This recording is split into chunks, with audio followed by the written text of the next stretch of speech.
Boa noite. Na última sexta-feira, uma decisão da primeira vara da Fazenda Pública Estadual determinou a reintegração imediata de 300 agentes de endemias da Fundação de Vigilância e Saúde, que foram desligados no fim do ano passado pelo governo do estado.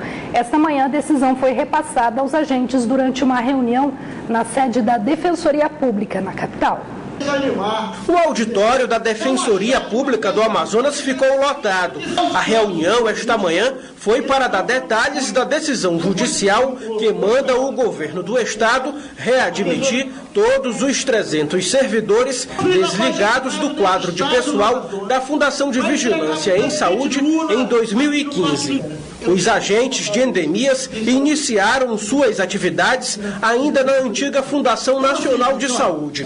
Para o presidente do sindicato, que representa a categoria, a demissão dos servidores foi arbitrária. Todos os trabalhadores de controle de endemias que em fevereiro de 2006 tivessem exercício de trabalho, eles não poderiam se submeter a um concurso, um outro processo seletivo, porque eles já tinham prestado seleção pública. Então, por isso que para nós a demissão dos agentes de endemia era um problema de segurança jurídica da população. O defensor público explicou que os agentes de endemias são tratados como servidores permanentes por emenda constitucional e que a determinação do Tribunal de Contas do Estado do Amazonas era desligar os trabalhadores temporários. Esses servidores deveriam ter sido resguardados pela Fundação de Vigilância e Saúde e não desligados. A ação judicial deferida pela Justiça, que anula os efeitos da suspensão do contrato dos agentes, pede que o retorno seja imediato sob pena de multa. Essa agente de endemias alimenta a esperança de retornar ao trabalho. A gente estava trabalhando e aí de repente chegou uma ordem para que a gente fosse demitida. Então foi muito difícil para nós aceitar. A FVS afirmou que ainda não foi notificada da decisão. A Polícia Militar instaurou um inquérito policial militar para apurar um caso de agressão ocorrido dentro de um hospital de Parintins neste domingo, envolvendo um PM e um paciente. Vídeo gravado por um paciente mostra o policial militar, que não teve o nome revelado, pedindo explicações de um homem que está deitado em cima de uma maca. No diálogo, é possível ouvir o PM cobrando uma suposta ameaça que o paciente teria feito à mulher dele. O homem nega as acusações e, mesmo assim, é agredido pelo policial militar com vários tapas. Por meio de nota, o comando-geral ressaltou que todos os fatos estão sendo apurados e reforça que não compactua com práticas de conduta que não estejam coesas com a missão institucional da corporação. A polícia do Amazonas ainda procura pelo principal suspeito de ter atirado contra o prefeito de Maraã, Cícero Lopes. 3 suspeitos de envolvimento no assassinato ocorrido no dia 28 de fevereiro já estão presos e foram transferidos para Manaus no fim de semana. Admilton Gomes de Souza, de 32 anos, é apontado pela Polícia Civil como o autor do tiro efetuado com uma espingarda que resultou na morte do prefeito de Maraã, Cícero Lopes, do PROS. Ele está foragido desde o dia do crime, ocorrido no dia 28 de fevereiro, em frente à casa do prefeito. De acordo com as investigações, o suspeito, que já teve sua prisão decretada, pode estar escondido na área rural da cidade. E por isso a polícia pede o apoio da população para localizar o suposto atirador. Qualquer denúncia pode ser feita pelo Disque Denúncia 181 da Secretaria de Segurança Pública. 3 suspeitos de envolvimento no assassinato já foram presos e trazidos para Manaus no último fim de semana.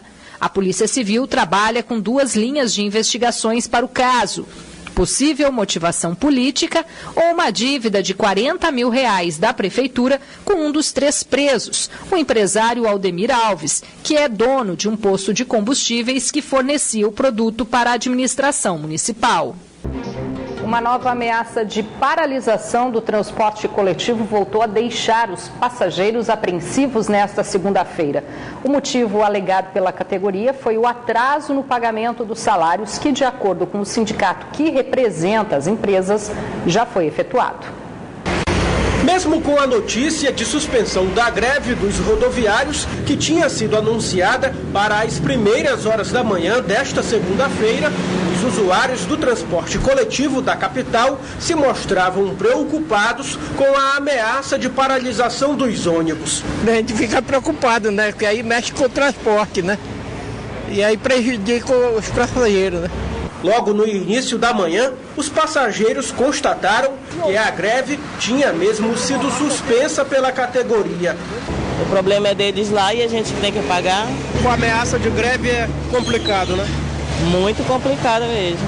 O motivo seria a falta de pagamento dos funcionários das empresas de ônibus. Mas, segundo o sindicato dos rodoviários, a greve foi suspensa porque os empresários prometeram pagar os rodoviários ainda nesta segunda-feira. No dia como foi acordado no tribunal, e multa e danos morais para cada trabalhador que foi lesado por esse atraso de pagamento, que já virou rotina na vida do rodoviário. Por meio de nota, o Sindicato das Empresas de Transporte de Passageiros do Amazonas informou que as empresas vão efetuar o pagamento.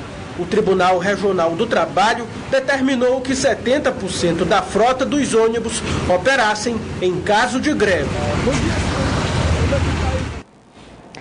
Apesar do aumento dos casos de Zika vírus na capital, agora já são 60 casos confirmados, sendo 24 em grávidas, o Hemoan não registrou queda nas doações de sangue. Mas todas as pessoas infectadas pelo mosquito Aedes aegypti precisam ficar atentas. Após o diagnóstico da doença, só é possível voltar a doar sangue após 70 dias. No centro de Manaus, o movimento de doadores continua na medida esperada para o período. É um prazer enorme, né? Você poder ajudar o próximo, né? Que muitos por aí precisando, né, de sangue. Aqui tem doadores veteranos e aqueles que vieram pela primeira vez. Doar o seu sangue, você se disponibilizar aí ao lugar para doar. Então tem que ter vontade, né? E apreço pela uma vida é uma vida, né? Apesar do surto das doenças transmitidas pelo Aedes aegypti, o Hemoan de Manaus não registrou queda na coleta de sangue, mas vem adotando medidas para evitar que pacientes com o Zika vírus doem sangue. Os critérios são os mesmos adotados para quem adquiriu a dengue. Até mesmo porque um doador de sangue que teve dengue tem que passar 60 dias sem doar, porque há uma baixa de plaqueta. Ele vai procurar saber se a pessoa teve febre nos últimos 30 dias, se ela está bem de saúde, se está com diarreia, com vômito, dores nas articulações. A doação de sangue no Hemoan pode ser feita de segunda a sexta-feira em horário comercial, mas os médicos alertam: caso você esteja com sintomas da dengue, da febre chikungunya ou do Zika vírus, ao invés de doar, o melhor a se fazer é procurar uma ajuda médica. Agora é hora de conferir a previsão do tempo para esta terça-feira aqui na capital e também em alguns municípios do interior. Em Manaus, a previsão é de tempo encoberto e chuva fraca. As temperaturas variam entre 26 e 30 graus. Em Carauari, a terça-feira tem previsão de muitas nuvens e chuva, mínima de 26 e máxima de 33 graus. Mesma previsão para Envira, onde as temperaturas variam entre 26 e 30 graus. Em Presidente Figueiredo, o tempo fica nublado e encoberto e as temperaturas variam entre 25 e 31 graus. 7 pessoas ficaram feridas, uma delas em estado grave, durante um acidente de trânsito envolvendo um micro-ônibus alternativo e um guindaste. A colisão foi na Avenida Altaz-Mirim, na zona leste de Manaus. De acordo com informações da polícia, o acidente teria sido provocado pelo condutor do micro-ônibus, que teria se distraído e atingido o guindaste que trafegava pela pista da direita. 6 passageiros e o cobrador do alternativo, um adolescente de 15 anos, sofreram escoriações e foram encaminhados para atendimento médico.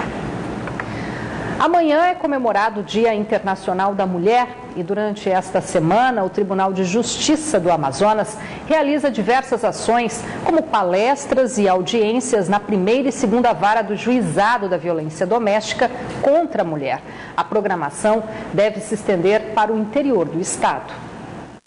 Nesta semana, as mulheres vão ter prioridade perante a Justiça amazonense. A ideia é que as varas criminais, juizados especializados e tribunais do júri priorizem julgamentos de casos de violência doméstica praticados contra mulheres, principalmente os homicídios. Segundo a desembargadora presidente do Tribunal de Justiça do Amazonas, a cada 1 hora, 13 mulheres são mortas no Brasil. Dados que preocupam as autoridades. Nós precisamos parar com isso, porque a mulher não tem que ser violentada dessa forma.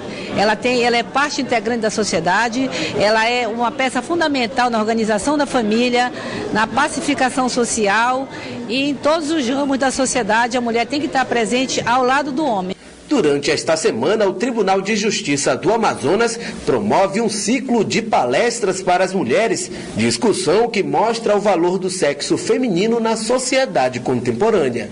Agora é que estão realmente conquistando alguma coisa. O direito do voto, conquistaram também, e tudo isso ao longo dos anos. As mulheres vão conquistando, mas com muita luta e sendo perseguidas até, né? A maior parte das palestras programadas para esta semana acontece no Fórum Enoque Reis, na Avenida Humberto Calderaro.